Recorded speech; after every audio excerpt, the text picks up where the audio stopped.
world here. Now, our last hour is really exciting. We have a whole host of interviews and panels coming up, leading off with Bill Taranto, who is the president of the Merck Global Innovation Fund, and Kelly Benning, who is one of the leaders at LiveMetric, which is a breakthrough alliance program run by HITLAB and New York City EDC, collaborating together to help bring digital health solutions and those learnings to ecosystem stakeholders all around the world, particularly around the US and the New York metropolitan area. So again, and Bill is a regular here at the HITLAB Symposium. Bill, welcome back again. Good to see you. Good to see you as well, Stan. I'm always happy to be here.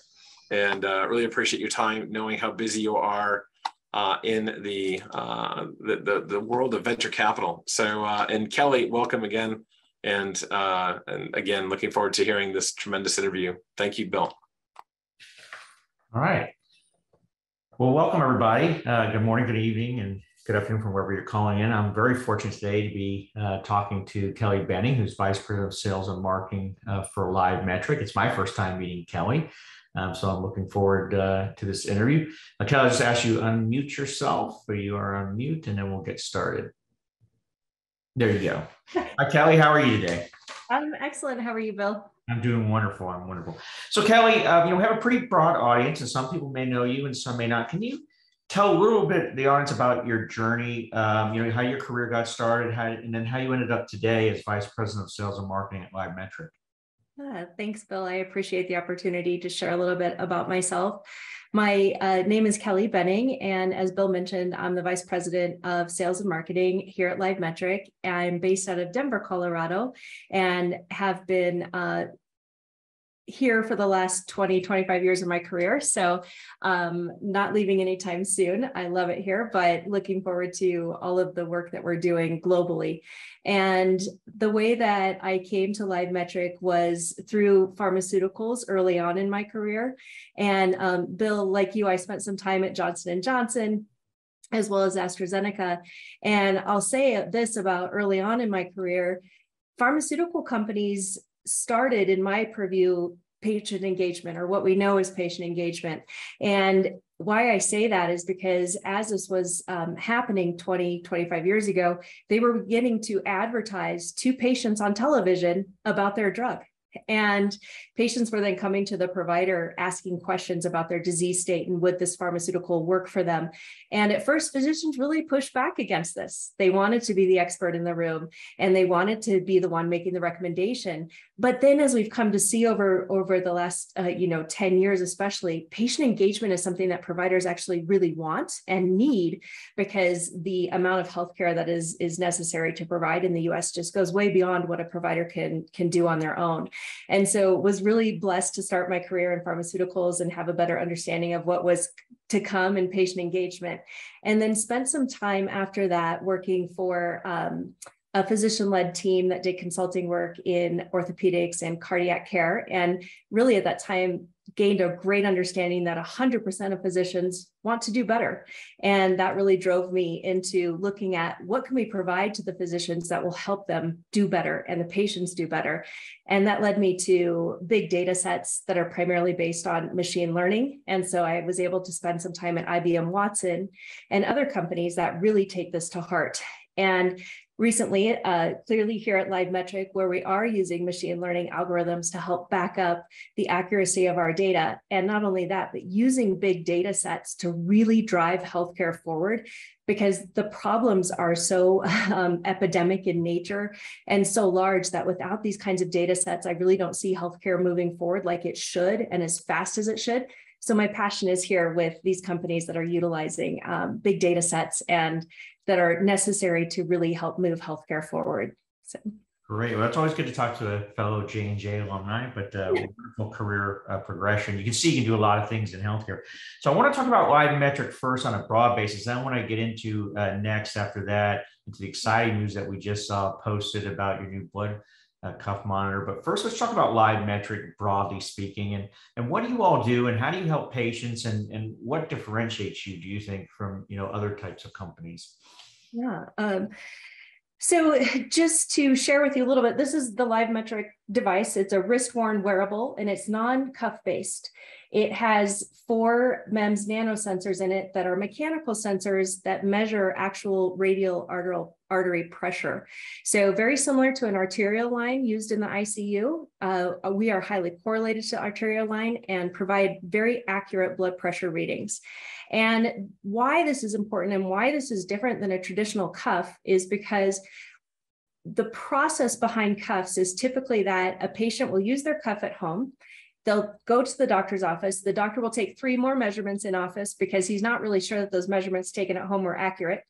So he wants to verify it in the office. And then they spend time, maybe 6 or 9 months, titrating medication for blood pressure. That's just too long because they don't have enough data and they don't have correct or accurate data from which to base these really important decisions.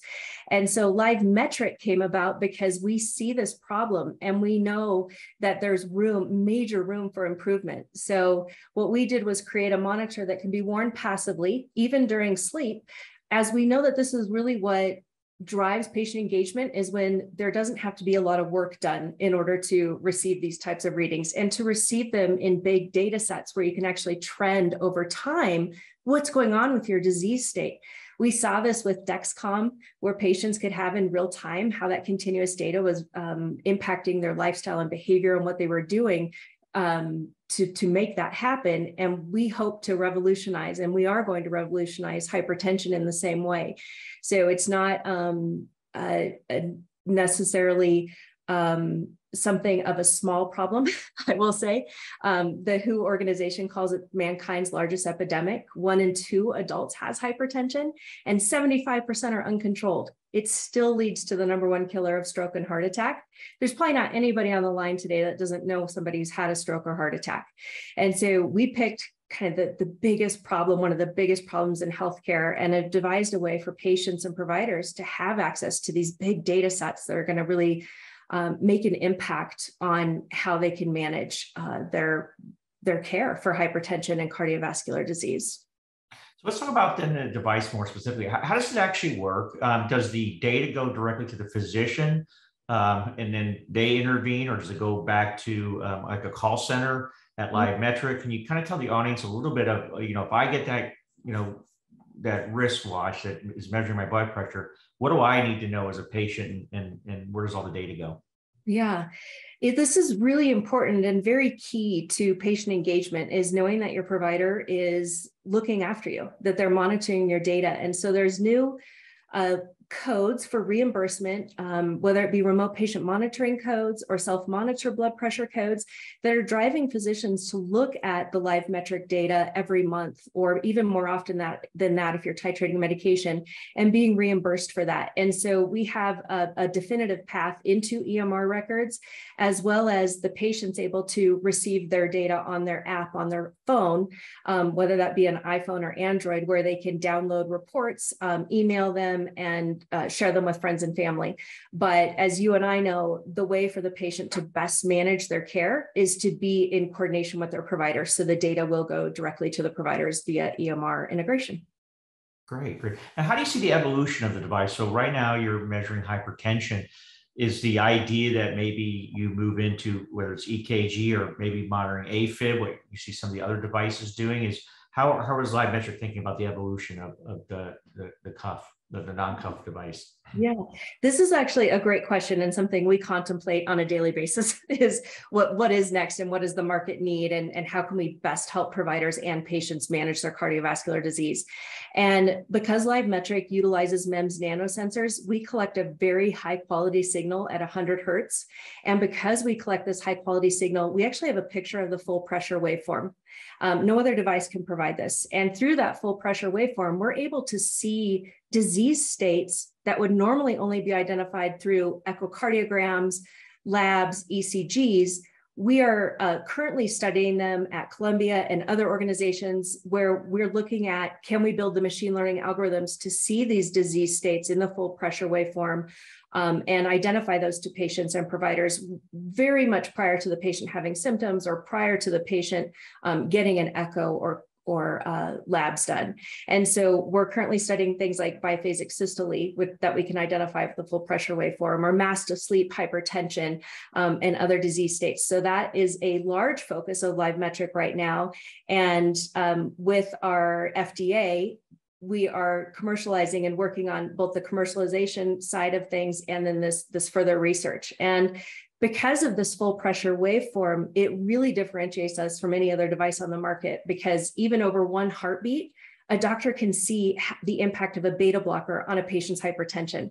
So we're going to begin to study that in depth as well, is how do we know which medication works best for which patient type, and can they see that in a short period of time? So we're really excited about the future of LiveMetric in terms of what we can see with the full pressure waveform. And then in terms of other sensors, I think that that's definitely a possibility. I know that it's something that the market is asking for. And right now, as we look down the road at our product roadmap, we're contemplating the other types of sensors that we'll be adding to our device.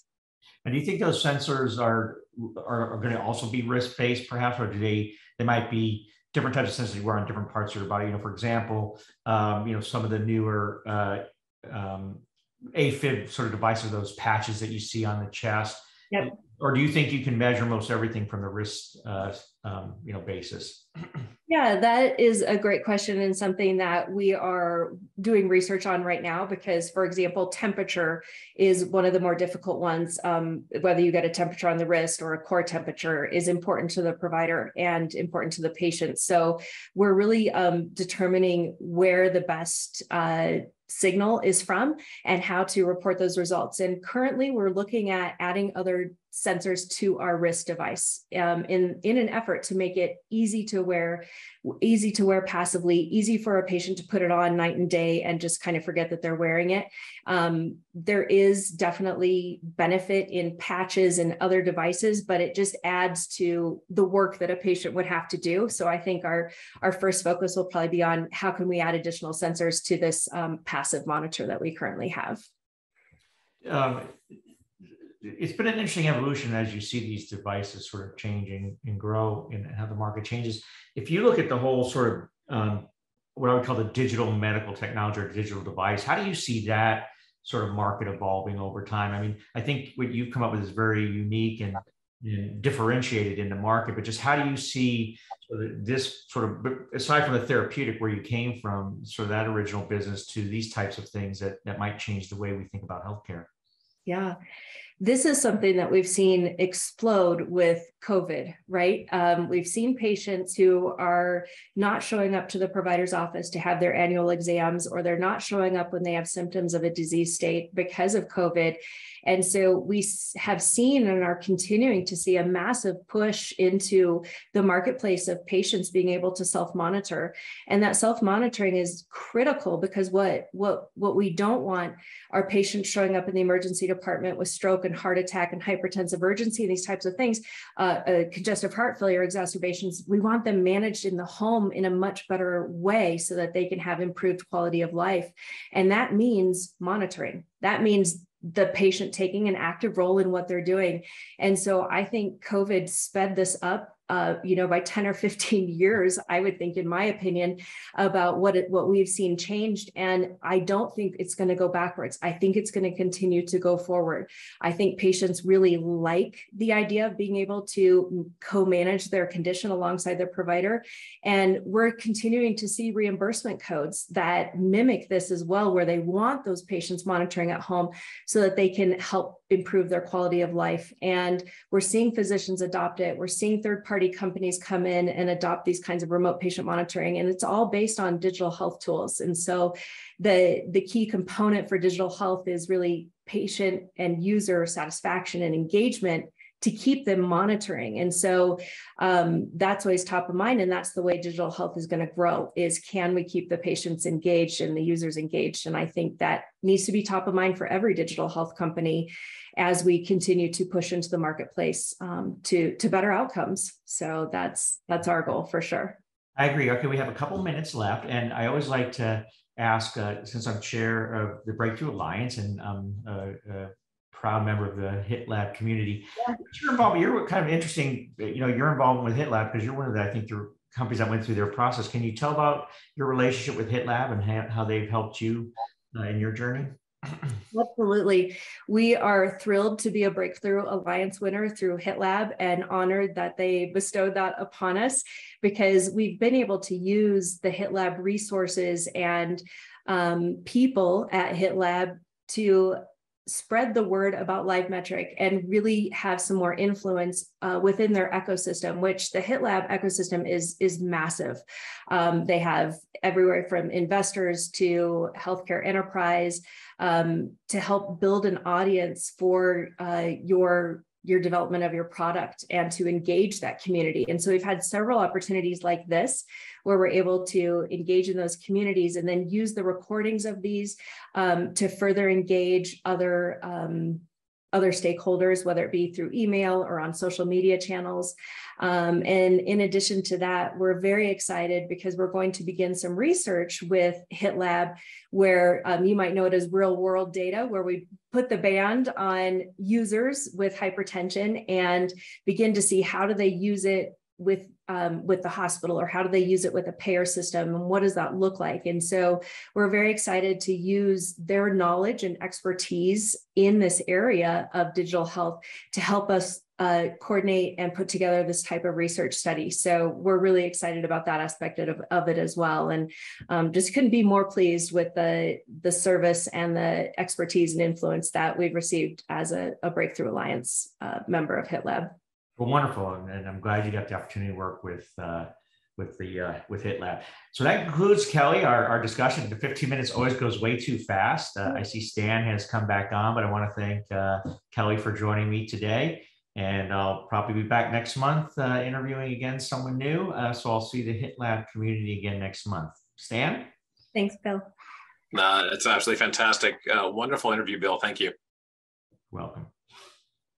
And, again, we're really hearing about the Breakthrough Alliance now and all of the work that's been going on over the last really 6 years since it was founded with New York City EDC and HITLAB, and just tremendous technology. Again, LiveMetric just approved by the FDA for real-time blood pressure measurement, and incredible product that it is. We're looking forward to seeing and hearing great things coming from what they've done over the next several years as well.